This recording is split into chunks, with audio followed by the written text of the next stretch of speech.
Okay. Everybody, relax. Jeez. Okay. Sit down.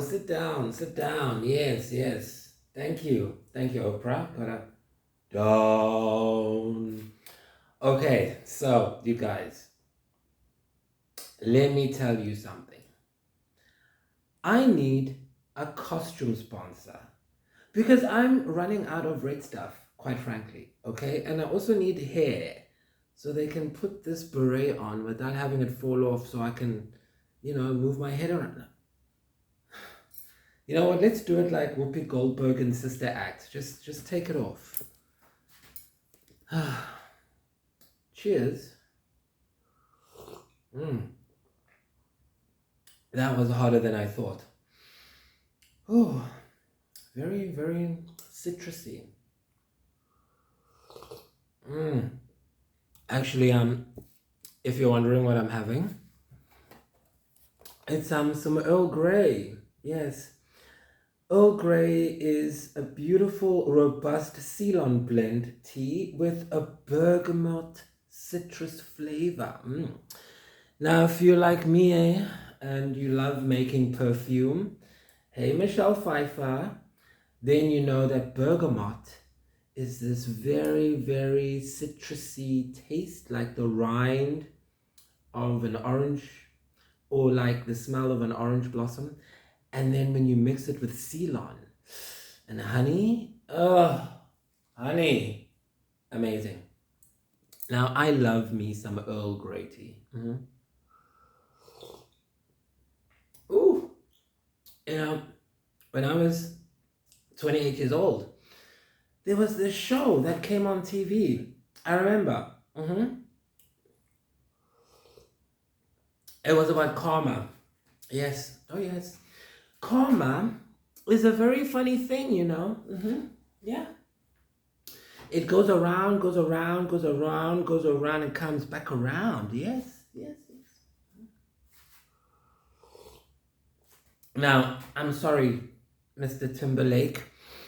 I know you might have seen some videos leaking after I said, please apologize to Janet Jackson, and you didn't. And then the videos came out. Please, people, follow my instructions. We're just trying to save the children and find Menoptera. Is that so difficult? So Justin, as soon as we clear up the whole Janet Jackson thing, like stand up for her, then everything will be fine. It's kind of like Six of Pentacles, yes. So let's talk about Six of Pentacles. Let's learn some magic, shall we? I'm sorry, but this Earl Grey tea is amazing. Okay, then we'll get back to my TV shows. Now, Six of Pentacles is kind of like me and Tony Hinchcliffe, right? In the dreams. Hey, in the dreams. Okay? In the dreams. Joe. Now, Tony, in my dreams, I always see him in Bizarro World. I don't know why. And, it's like this. I was in the mall world on Reddit, and someone kept describing one part of the mall world that I called Bizarro World, but they described it as being grimy and dingy and weird. And I was like, no, but that's the nice part about it, because in Bizarro World you can do anything. In Lumania, it's more like studying and looking in the future and surveillance. It's kind of like Lumania is kind of like the CIA of the spirit realm. Okay, we see everything there. We know everything. When you pray, we're there. When you cry, we're looking and listening. And yes, even when you're having sex, we're there. How do you think babies get made? Hello? Mm. So anyway, Six of Pentacles. Six of Pentacles is kind of like, you know, when you... sorry, this Earl Grey. Guys, if you haven't tried Earl Grey tea, please do yourselves a favor. Get you some Earl Grey. I mean, there's nothing else. And speaking, I got this one from Pick and Pay. And speaking of Pick and Pay, I don't have a wardrobe. So Pick and Pay clothing, get your act together and give me red. I'm running out of red. So in the dreams,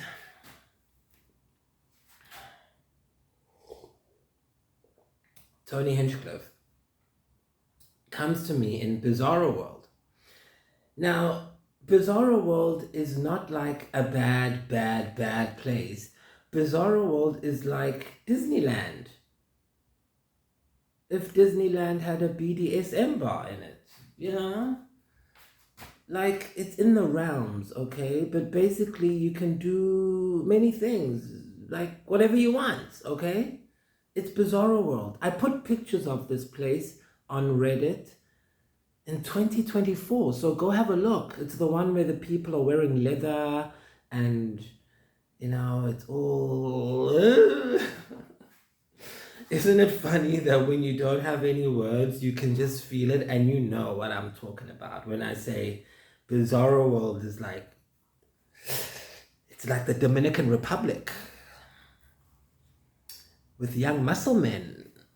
You know what I'm saying? Go look at the pictures. It's on Reddit. R Lumania or R the Mall World. You'll figure it out. You people are fundies on the internet. Oh, Earl. So, Tony, in my dreams, honey. So Tony and I, we basically, okay, so in BDSM culture, there's a swing. You see that I'm gonna hang one on the rafters here, because you can take it off, put it on, take it off. So there's a swing and it's made of metal chains and a leather thingy. Like you lie on the leather thing. And so in the dream, we were in this BDSM bar and the swing was like hanging and we were on the leather thing and it was in the middle of the whole bar. I was debating earlier whether I should tell this one or not, but seeing as I am vamping because I have no script, I might as well just stick to reality.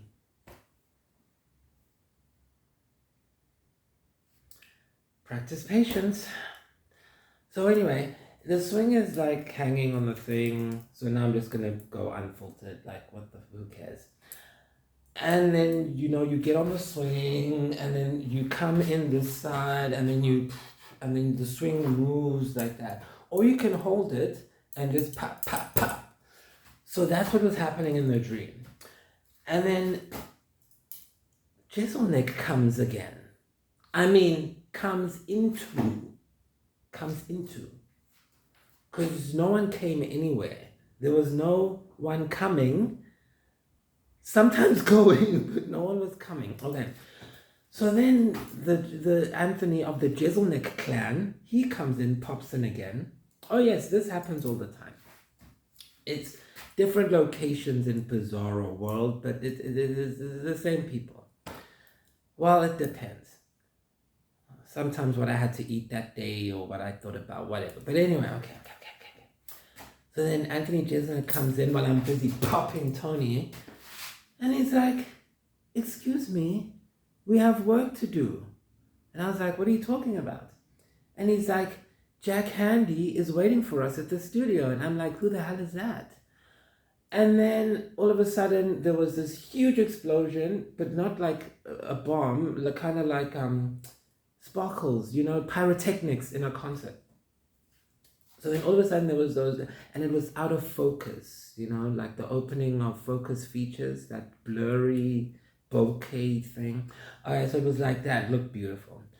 And then, and by the way, Anthony Jeselnik, the reason I think he keeps coming up is because he looks like my ex. Yes, the one who's dedicated to my book. Well, I hate the word ex. I mean, the crypto guy, that's an ex, because that means I'll never talk to you again. Past lover, I think that's better. That's better. Anyway, they kind of look the same. Not the same, but you know, that's my comic type, I think. Although my other one wasn't a comic. Okay, see, that's the shitty thing about comedy. You have to like filter in real time so you don't expose innocent people. It's so hard. If it wasn't for Earl, I don't know what I'd do right now.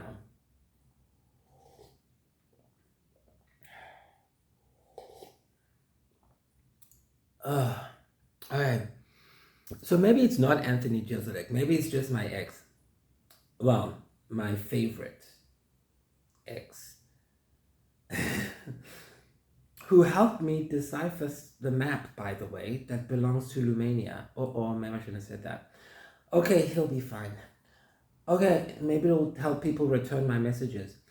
Okay, so then he's standing there in this explosion thingy, and I'm looking at him and I'm like, whoa, this looks like a movie. And then I woke up. That's what happens sometimes in dreams. Have you noticed? As soon as you notice it's a dream, something changes. It's almost like either you wake up or you fall down if you're flying or whatever. As soon as you pay attention to it, it stops. It's kind of like in the Bible when Jesus was on the water and there was a big storm, like a big two of coins. Yeah, I know my cards are on the table. Two of coins, and the storm in the background, and he was calm, and Paul was like, "Oh my gosh, I'm freaking out," and he said, "Just calm down, relax." That's why I say Star Marines are like doctors, because we are here to force you to calm down. We are here to teach you that calming down is as easy as ABC, because your body is more than just a flesh suit. It's a machine, and the machine is driven by a spirit. You are the spaceship you've been looking for and waiting for. And instead of waiting to get on, you need to get off. And in order for you to get off, you have to learn to come in your own soul.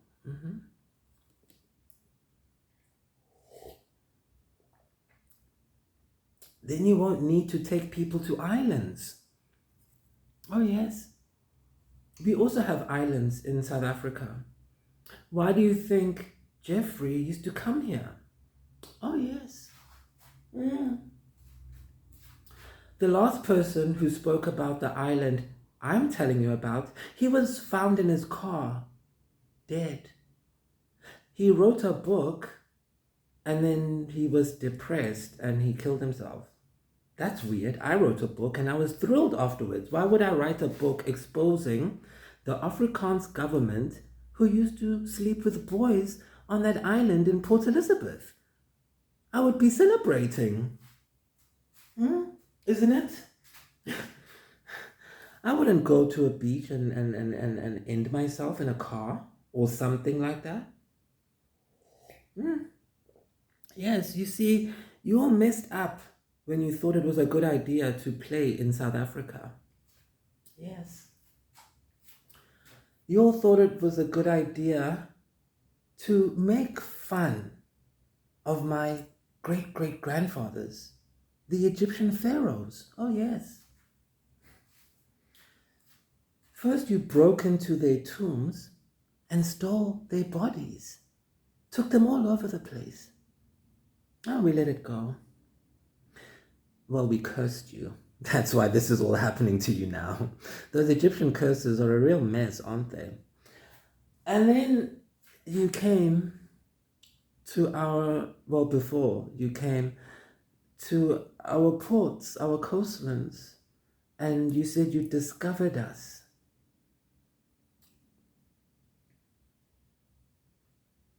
Do you know how long my bloodline has been doing magic?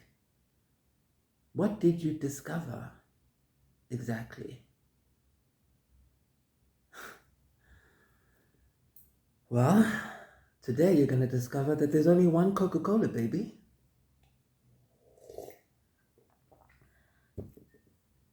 And that's me.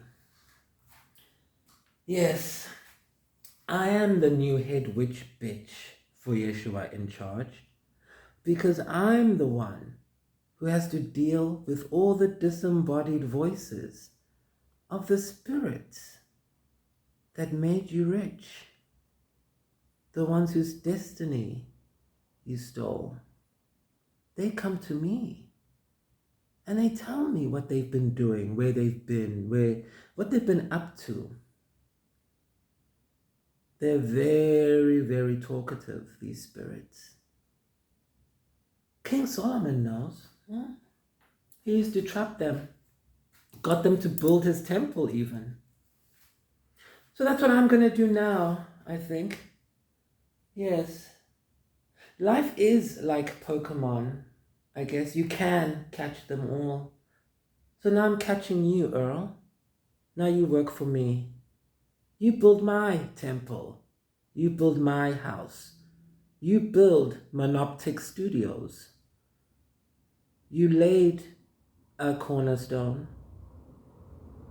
And now you're going to lay more. Because that's your life now. You're a Monoptic agent. And if you don't know what that is, I suggest you get a clue.